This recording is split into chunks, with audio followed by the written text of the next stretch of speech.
Welcome to Nexa Fiction Novel Channel. Beneath her innocent smile chapter 3 I hate you, bro.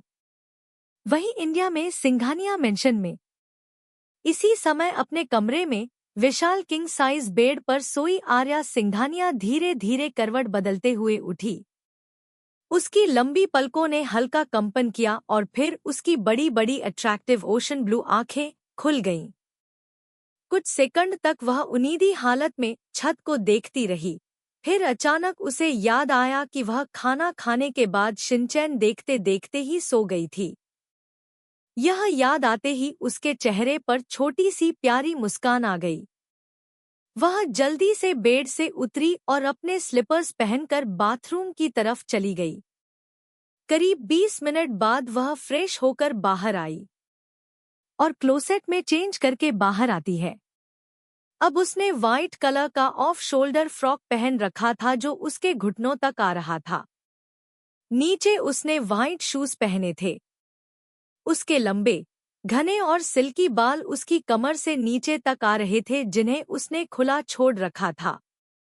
बालों में लगी छोटी सी blue butterfly clip उसे और भी ज्यादा क्यूट बना रही थी। उसके हाथ में ब्लैक वॉच थी। अगर कोई उसे पहली बार देखता तो शायद यही सोचता कि वह कोई 13 या 14 साल की मासूम बच्ची है। आर्या आईने के सामने जाकर खड़ी हुई। उसने खुद को ध्यान से देखा। फिर अचानक मुस्कुराई और आईने में खुद को फ्लाइंग किस पास कर दी। सो प्रिटी, उसने खुद की तारीफ करते हुए कहा और अगले ही पल हंस पड़ी। फिर वह लगभग भागते हुए कमरे से बाहर निकली और लिफ्ट की तरफ दौड़ गई। कुछ ही सेकंड बाद वह नीचे लिविंग रूम में पहुंची। वहां उसके दादा दादी आराम से चाय पी रहे थे जबकि उसके दोनों कजिन भाई दक्ष और कबीर सोफे पर बैठे किसी बिजनेस टॉपिक पर बात कर रहे थे। जैसे ही आर्या नीचे आई, पूरे लिविंग रूम का माहौल ही बदल गया। उसकी दादी के चेहरे पर तुरंत मुस्कान आ गई। मेरी प्रिंसेस, उन्होंने प्यार से कहा। आर्या तुरंत भागकर पहले अपने दादा को हग करती है। उसके बाद वह जाकर अपनी दादी के पास वाले सिंगल सोफे पर बैठ गई। लेकिन उसने अपने दोनों भाइयों दक्ष और कबीर की तरफ देखा तक नहीं। दोनों भाई एक दूसरे को देखकर समझ गए कि उनकी प्रिंसेस अब भी नाराज है। और वजह? उन्होंने उसकी फेवरेट चॉकलेट खा ली थी। मतलब सच में अरबों की डील संभालने वाली लड़की सिर्फ एक चॉकलेट के लिए नाराज बैठी थी। कबीर ने धीरे से दक्ष को कोहनी मारी। अबे तू बोल। नहीं भाई, तू बोल। आखिर दोनों ने एक साथ अपने कान पकड़ लिए। सॉरी प्रिंसेस, दोनों ने एक साथ कहा। लेकिन आर्या ने फिर भी उनकी तरफ नहीं देखा। वह बस मुंह फुलाकर दूसरी तरफ देखने लगी। यह देखकर दादी हल्का सा हंस पड़ी। तभी दक्ष ने एक सर्वेंट को इशारा किया। सर्वेंट तुरंत समझ गया और फ्रीज से एक बड़ा बॉक्स लेकर आया। कबीर ने वह बॉक्स आर्या की तरफ बढ़ाया। सॉरी प्रिंसेस, आज के बाद ऐसा नहीं होगा। आर्या ने पहले बॉक्स को देखा, फिर दोनों भाइयों को डोट। फिर उसने बॉक्स खोलकर देखा। अंदर लगभग 15-20 अलग अलग चॉकलेट्स थी। उसकी आंखें तुरंत चमक उठीं। लेकिन फिर भी उसने एक्टिंग करते हुए गुस्से वाला चेहरा बनाया। करीब आधे घंटे तक दोनों भाई उसे मनाते रहे। आखिर में आर्या ने उन्हें माफ कर दिया। ओके, इस बार माफ किया, उसने बड़ी मुश्किल से गंभीर बनने की कोशिश करते हुए कहा। दोनों भाइयों ने राहत की सांस ली। अगले ही पल आर्या सोफे पर आलती पालती मारकर बैठ गई और मजे से चॉकलेट खाने लगी। कभी वह डेयरी मिल्क खाती, कभी किटकैट, कभी स्निकर्स।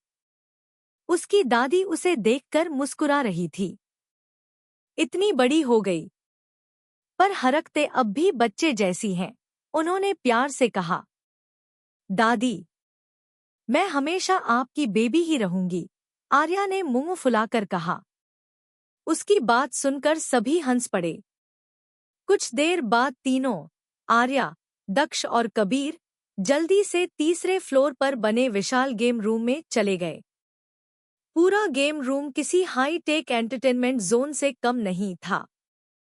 वहां VR games, racing simulator, PlayStation, pool table, सब कुछ था। तीनों घंटों तक गेम खेलते रहे। आर्या जीतती तो पूरे घर में घूम घूम कर अपनी तारीफ करती। पूरा घर उसकी आवाजों से गूंज रहा था। लेकिन इस समय आर्या इस बात से पूरी तरह अनजान थी कि कहीं दूर कोई इंसान उसके बारे में सोचते सोचते पागल हो रहा था। और अगर उसे यह पता भी होता, तब भी शायद कोई उसका कुछ नहीं बिगाड़ सकता था। क्योंकि बाहर से मासूम दिखने वाली आर्या सिंघानिया अंदर से उतनी ही खतरनाक थी। ऐसे ही धीरे धीरे पूरा एक हफ्ता निकल गया। इस एक हफ्ते में आर्या ने अपने सारे 11 के एग्जाम्स दे दिए थे और उसके एग्जाम्स काफी अच्छे गए थे। अब वह अपनी आने वाली ट्रिप को लेकर बेहद एक्साइटेड थी। साथ ही पूरे सिंघानिया परिवार को यह भी पता चल चुका था कि रायजादा फैमिली इंडिया शिफ्ट होने वाली है। घर में यह सुनकर सभी बहुत एक्साइटेड थे।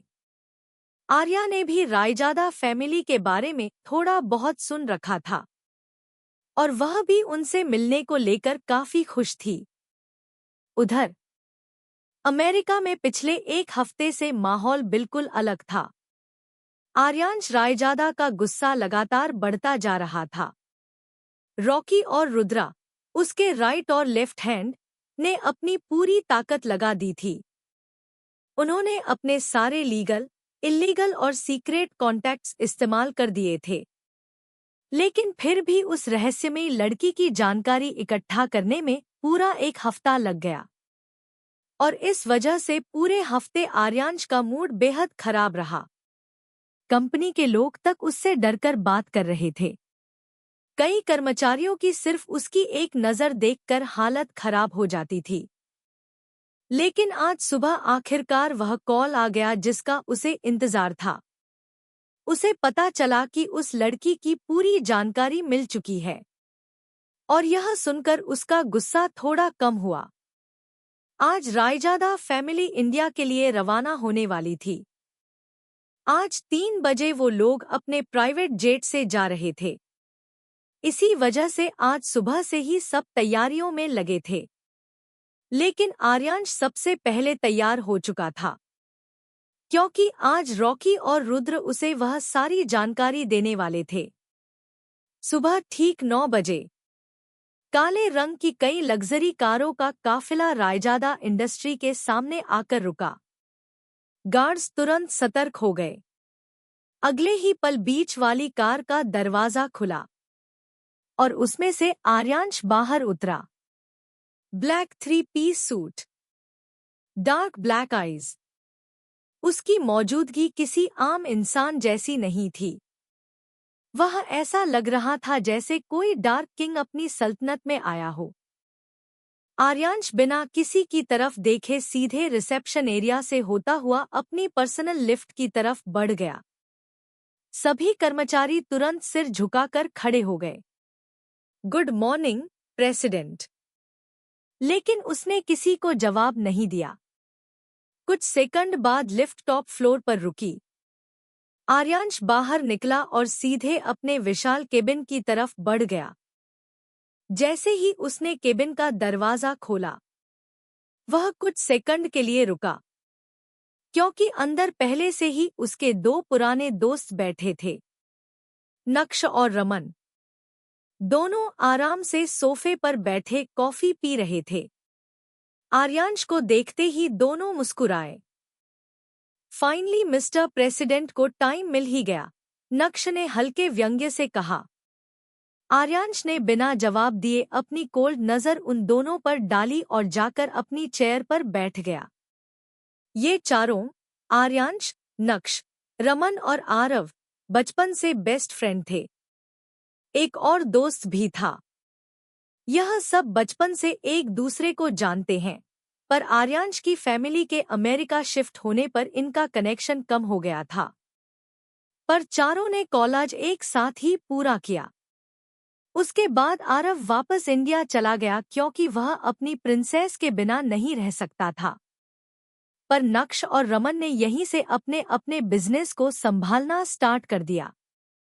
आरव ने कभी भी इनके सामने आर्या से बात नहीं की क्योंकि उसे पता था आर्यांश की लड़कियों के लिए नफरत के बारे में, और वह नहीं चाहता था कि इस वजह से आर्यांश उसकी प्रिंसेस से कुछ कह दे और उनकी दोस्ती में दरार आए। इन प्रेजेंट नक्श और रमन रुद्र से उस इन्फॉर्मेशन के बारे में पूछ रहे हैं। तो रमन ने आगे झुकते हुए पूछा, उस लड़की की जानकारी मिल गई? आर्यांश की आंखें और ठंडी हो गईं। विशाल कांच की दीवारों से घिरा हुआ रायजादा इंडस्ट्री का टॉप फ्लोर इस समय असामान्य रूप से शांत था। आर्यांश को देखने के बाद दोनों आर्यांश की ओर देखने लगते हैं और रमन बोलता है, तुमने हमें उसकी इन्फॉर्मेशन के बारे में क्यों नहीं बताया? आर्यांश ने कोई जवाब नहीं दिया। रमन ने फिर कहा, मत भूलो, वो सिर्फ तुम्हारा नहीं था। उसकी आवाज इस बार थोड़ी भारी हो गई। वो हमारा भी कुछ लगता था।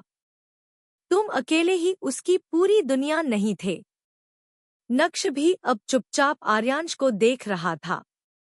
उन चारों की दोस्ती बचपन से थी, और जिस इंसान की बात हो रही थी वो सिर्फ कोई दोस्त नहीं था, वो उन सब की जिंदगी का हिस्सा था। एक ऐसा हिस्सा जिसे खोने के बाद सब कुछ बदल गया था। लेकिन सबसे ज्यादा बदला था आर्यांश। तभी अचानक ऑफिस में फोन की रिंग गूंज उठी। सभी की नजरें एक साथ आर्यांश के फोन की तरफ चली गईं। स्क्रीन पर एक नाम फ्लैश हो रहा था, आरव कॉलिंग, और वह भी वीडियो कॉल। कुछ सेकंड तक आर्यांश स्क्रीन को देखता रहा, फिर उसने कॉल रिसीव कर ली। जैसे ही कॉल कनेक्ट हुई, दूसरी तरफ से आरव की आवाज आई, तुमने मुझे इन्फॉर्मेशन के बारे में कुछ क्यों नहीं बताया? उसकी आवाज में साफ नाराजगी थी।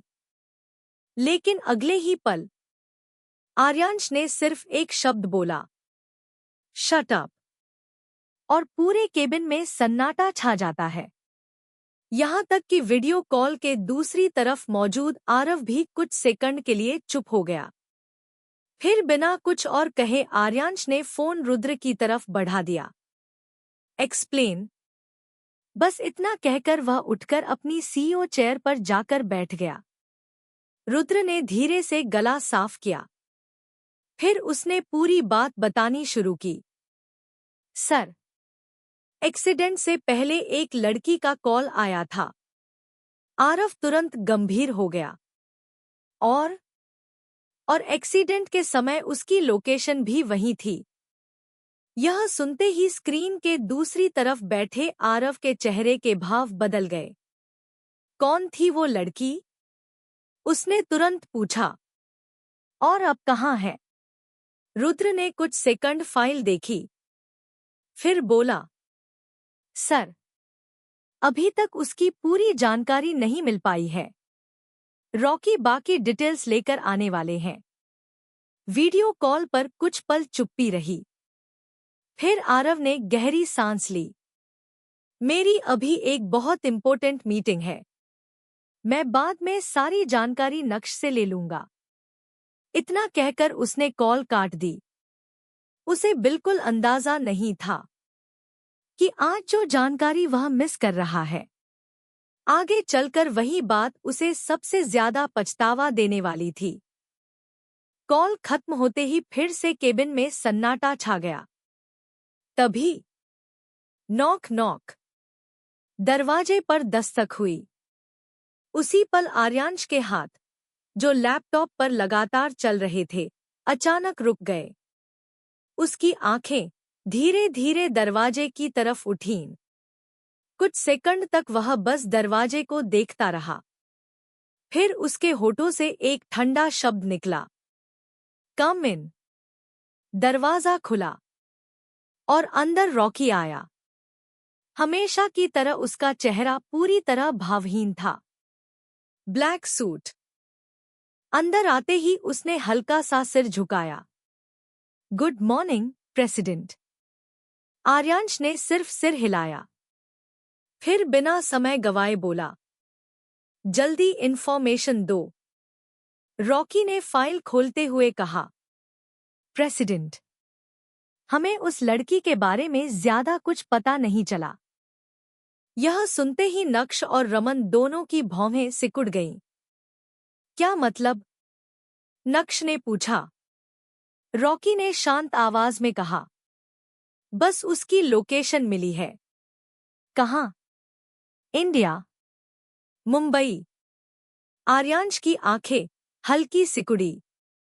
बस उसकी लोकेशन मिली है, जो इंडिया में मुंबई में है। जब हमने उसकी फोटो या नाम की इन्फॉर्मेशन निकालने की कोशिश की, तो हमें कुछ पता नहीं चला। पूरा कमरा एक बार फिर शांत हो गया। यह लगभग नामुमकिन बात थी। तभी आर्यांश बोलता है, उस फोटो का क्या हुआ? रॉकी कहता है, प्रेसिडेंट, हमारी टीम ने बहुत कोशिश की, लेकिन उस फोटो को रिकवर करने के लिए एक बहुत एडवांस्ड सॉफ्टवेयर बनाना होगा। और ऐसा सॉफ्टवेयर सिर्फ एक इंसान बना सकती है। आर्यांश की आंखें और ठंडी हो गईं। हु? रॉकी ने बिना झिझक जवाब दिया, वर्ल्ड 0.1 हैकर। शैडो। पूरा कमरा फिर से शांत हो गया। नक्श और रमन दोनों एक दूसरे को देखने लगे। शैडो, दुनिया की सबसे मिस्टीरियस हैकर। ना किसी ने उसका चेहरा देखा था, ना उसकी असली पहचान पता थी। बस इतना पता था कि वह डिजिटल दुनिया की रानी थी, जिस सिस्टम को दुनिया का कोई हैकर नहीं तोड़ सकता। शैडो उसे मिनटों में हैक कर देती थी। रॉकी आगे बोला, हमारी टीम उनसे कांटेक्ट करने की कोशिश कर रही है, लेकिन अभी तक सक्सेसफुल नहीं हुई। यह सुनते ही आर्यांश का चेहरा पूरी तरह डार्क हो गया। सुबह से उसे जो थोड़ी राहत महसूस हो रही थी कि आज शायद उसे अपने भाई के मर्डर से जुड़ी सच्चाई मिल जाएगी, वह सारी राहत अब गुस्से में बदल चुकी थी। धीरे धीरे उसके आसपास का एटमॉस्फेयर इतना भारी होने लगा कि कमरे में मौजूद बाकी लोगों को सचमुच घुटन महसूस होने लगी। रमन ने अनजाने में अपनी सीट पकड़ ली। यह वही एक्सप्रेशन था जिससे पूरी दुनिया डरती थी। आर्यांश रॉकी की तरफ देखकर बोलता है, उस हैकर को जितना चाहे उतना पैसा दो, लेकिन मुझे यह काम जल्द से जल्द चाहिए। इतना बोलकर वो खड़ा हो जाता है। उसने किसी की तरफ नहीं देखा और ऑफिस से अटैच रेस्टिंग रूम में चला जाता है। इस वक्त उसे बहुत गुस्सा आ रहा था। वो थोड़ी देर खुद को शांत करना चाहता था। If you like this story, please like, subscribe and comment for next chapter.